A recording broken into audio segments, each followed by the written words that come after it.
Meus queridos, bom dia! A graça e a paz de Cristo Jesus. Eu quero, nesse momento, dar sequência à nossa ministração. Estamos trabalhando a carta que Paulo escreve aos crentes da cidade de Filipe. E hoje eu quero, então, ler e concluir a mesma ministração de ontem, a partir do capítulo 2, versículo de número 5. Me acompanhe, por gentileza, nessa leitura.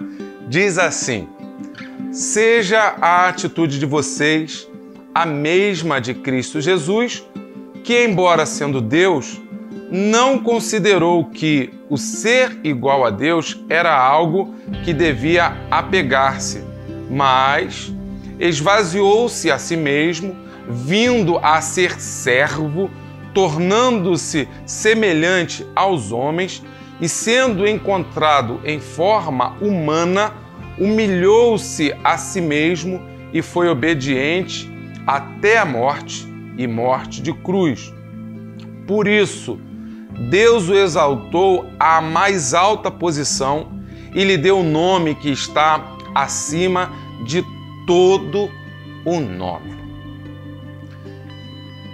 Nós ontem começamos desenvolvendo esse texto falando sobre Jesus, personalidade inigualável. Jesus Cristo, na verdade, é aquele que dividiu a história da humanidade. Os nossos dias, eles são contados antes e depois de Cristo.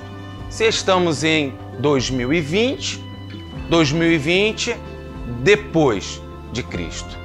Jesus Cristo, ele se tornou matéria, objeto, de estudo das ciências sociais. A psicologia, a antropologia, tudo isso nós falamos. Jesus é tema de canções. Jesus, ele se torna motivo de escritura de muitos livros. A sua vida, o seu estilo, seus discursos, seus ensinamentos, sua obra, a sua pessoa, ela realmente ela é admirada e ela é tema de estudos, de discursos e de ensinamentos. Começamos ontem falando sobre isso, mas não paramos aí. Nós também dissemos que Jesus Cristo, esse nome sobre todo nome, ele olha para mim e ele olha para você e ele chama pecadores para segui-lo. E aí nós falamos sobre um convite extensivo, um convite irrestrito, um convite a homens, a mulheres, a jovens, a crianças, a adultos. Jesus chamando a humanidade e dizendo: segue-me. Logo em seguida, nós então falamos que o apóstolo Paulo, ele tem por objetivo, nesse texto, dizer e nos ensinar o que significa ser um seguidor. Seguidor não é somente aquele que vai numa mesma direção, mas seguidor é um imitador. E nós, então, somos convidados, somos convocados a vivermos uma vida imitando Cristo. O apóstolo Paulo, ele mesmo vai dizer de si. Ele vai dizer: olha, sejam meus imitadores, porque eu sou um imitador de Cristo. Paulo vai dizer nessa própria carta, o meu morrer, ele é lucro, porque o meu viver é Cristo. Esse assunto, ele era um assunto tão corrente, ele era um assunto tão desenvolvido no primeiro século da era cristã, que em uma de suas cartas, o apóstolo João, ele vai dizer isso. Ele vai dizer: olha, aquele que diz que estar nele deve andar como ele andou. 1 João capítulo 2, versículo 6. Andar como ele andou. Essa é a via, esse é o caminho, esse é o jeito de ser cristão. No livro de Atos, o único livro histórico do Novo Testamento, ali no seu capítulo de número 11, verso 26, vai dizer que pela primeira vez, os seguidores de Jesus, eles foram chamados de cristãos. E sabe por que eles foram chamados de cristãos?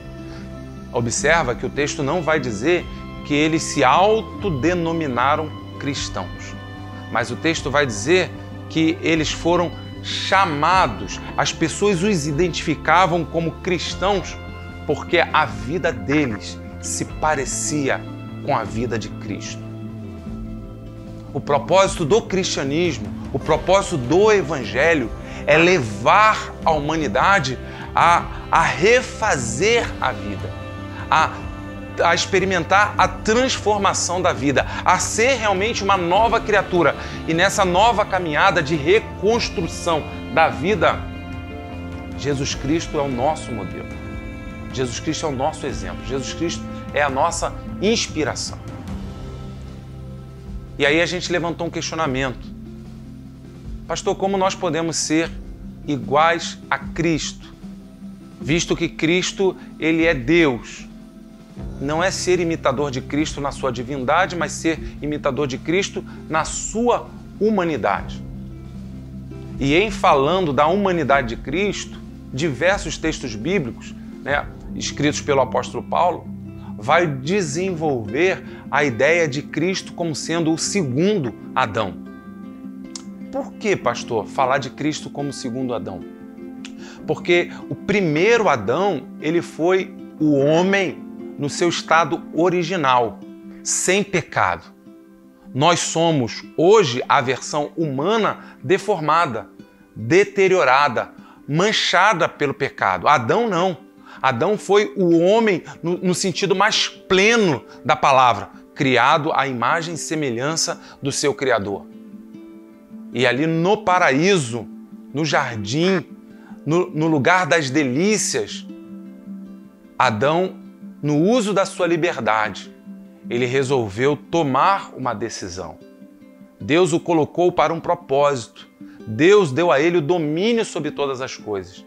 E ele usou de toda essa capacidade que Deus havia lhe dado para, num determinado momento da sua história, aonde lhe foi apresentada uma proposta de tocar num fruto, de comer de um fruto da qual Deus havia dito: não coma, não beba, não faça. Adão resolveu então dizer sim para si. E ele disse não para Deus. Deus falou não para ele. E ele resolveu: não, o Senhor está dizendo não, mas eu quero do meu jeito. E por isso que Jesus Cristo ele é chamado de segundo Adão. E eu vou explicar o porquê. Porque Adão, ele recebeu uma proposta. E a proposta que ele recebeu foi: Deus sabe que na hora que vocês comerem, vocês se tornarão igual a Ele, conhecendo o bem e o mal.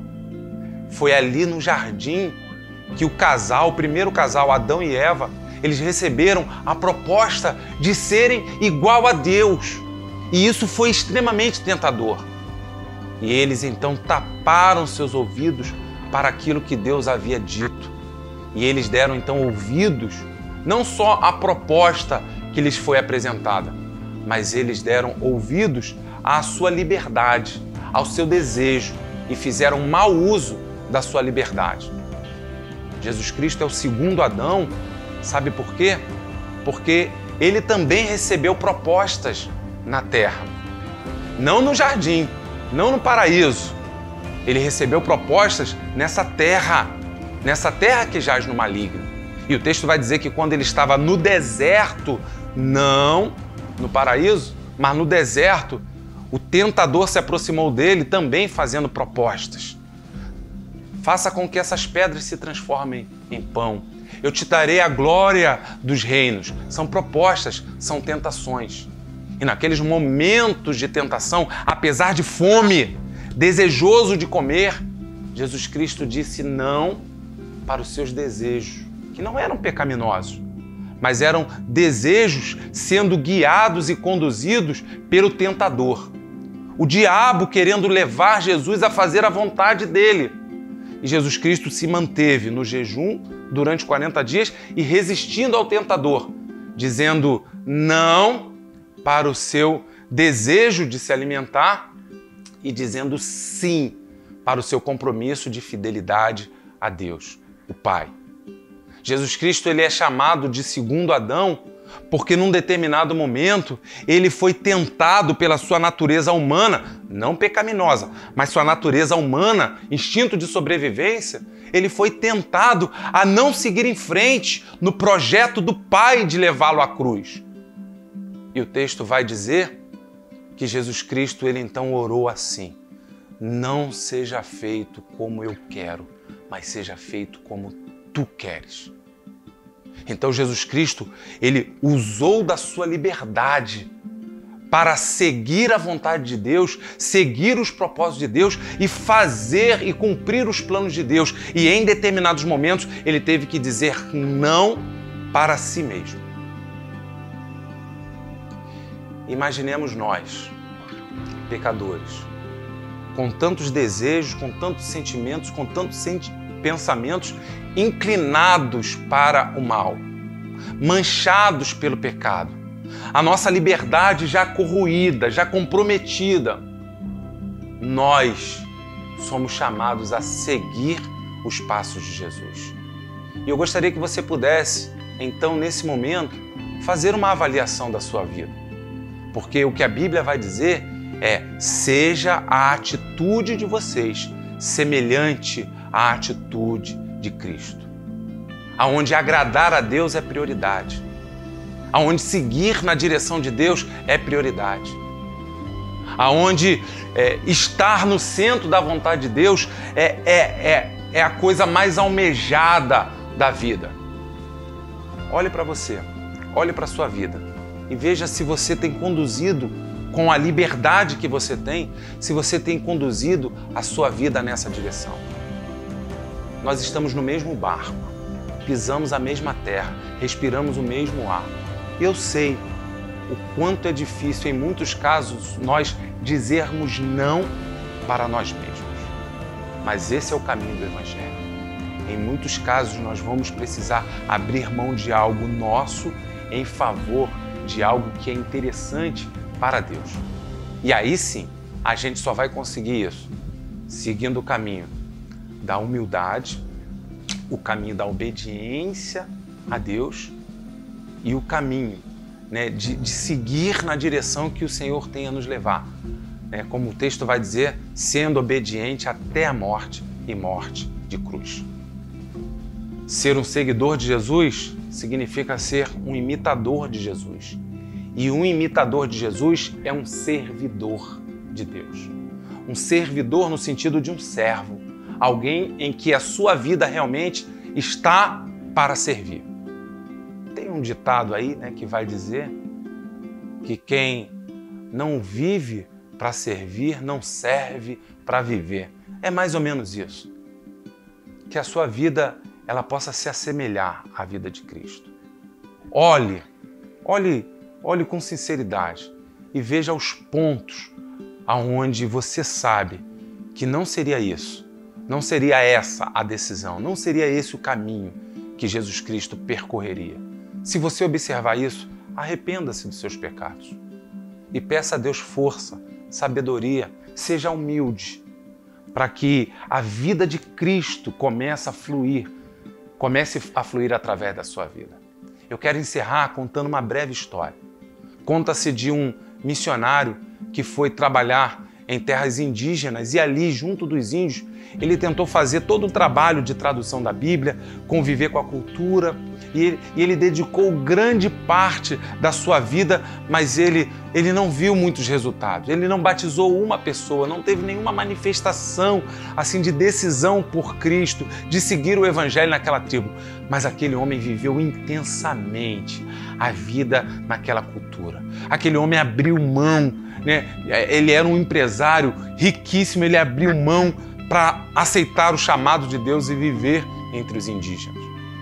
E tentando traduzir, conhecer a cultura diante de tanto desafio, vai dizer a história que ele pegou a malária e aquela malária o levou a óbito. E foi uma comoção, foi uma tristeza muito grande no meio daquela tribo. A agência missionária, sabendo que o trabalho já vinha sendo feito muitos anos e não querendo fechar o trabalho ali, a agência missionária resolveu então levar um outro obreiro. E esse obreiro então começou, conhecendo, se familiarizando, se relacionando com as pessoas, e como ele tinha uma habilidade linguística mais desenvolvida, ele conseguiu dar sequência e ele então começou a apresentar o Jesus da Bíblia para aquela comunidade indígena. E quando ele chegou então na parte da história que falava da crucificação, primeiro ele falou dos ensinamentos, ele falou da obra, quem era Jesus, o que Jesus fazia, como Jesus tratava as crianças, como Jesus lidava com os pecadores, como Jesus... Quando chegou no momento de falar da crucificação, o Tuxaua, ele se levantou e falou: pare de falar desse Jesus, porque eu não creio nesse Jesus e nós não queremos mais ouvir desse evangelho e desse Jesus, porque tudo que você já vem nos ensinando agora cai por terra, porque nós não acreditamos nesse Jesus que morreu na cruz, porque esse Jesus que você veio contando toda a história, esse Jesus, ele habitou entre nós. Esse Jesus esteve aqui com a gente, ele morou, ele esteve do nosso lado, nós conhecemos pessoalmente esse Jesus e esse Jesus morreu de malária.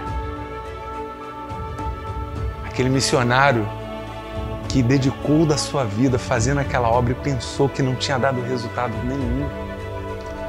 Ele pregou o Evangelho de Jesus com a sua própria vida, vivendo uma vida parecida, semelhante com a vida de Cristo. Eu quero encerrar deixando para você, meu querido, essa palavra. Primeiro, há um convite de Deus para você. Ele te chama para ser um seguidor, um imitador e quer te transformar num servidor. E dizer para você, meu irmão, crente em Cristo Jesus, pregue o Evangelho. Se for possível, se der tempo, se for necessário, fale algumas palavras. Pregue o Evangelho com a sua vida, vivendo Cristo. Essa frase não é minha, essa frase é de Agostinho. Que Deus te abençoe mais e mais. Recebe essa semente de Deus e um beijo no seu coração.